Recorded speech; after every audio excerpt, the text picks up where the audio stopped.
Do you have good dirt? Do you want to learn more about your dirt? Let's do some dirt tests.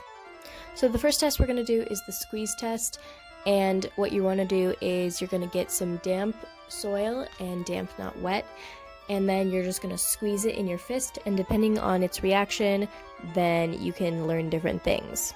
If you squeeze it and it doesn't come apart at all in your hand and it just stays in a clump, that means you have soil with a high clay content. If the soil sort of stays together and holds its shape, that means you have loamy soil, which is ideal. If the soil crumbles immediately, that means you have sandy soil, which is not good. My soil is weird because it's really dry and it has a bunch of rocks in it, which is not good, and it doesn't hold water well, but with the water in it, it stuck together a lot like clay, and so that was sort of unique. But another sign of clay in your soil is when it sticks to your hands and covers them like this. The second soil test we're going to do is called the jar test. First, you're going to fill up a mason jar about 2/3 of the way with water. Then you're going to fill the jar with dirt so that the water line reaches nearly to the top.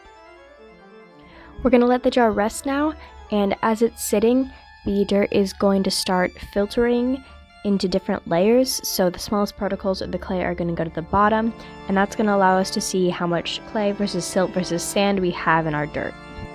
So yeah, let it rest for at least 24 hours.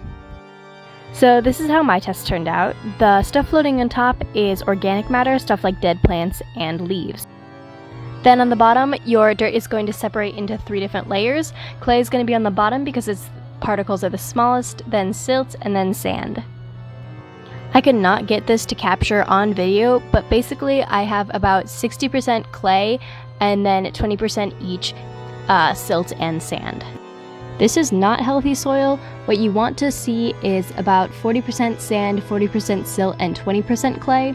This means that my soil is really, really clayey, and it's going to get waterlogged and it will flood easily, and it might have trouble getting oxygen to the roots of the plants.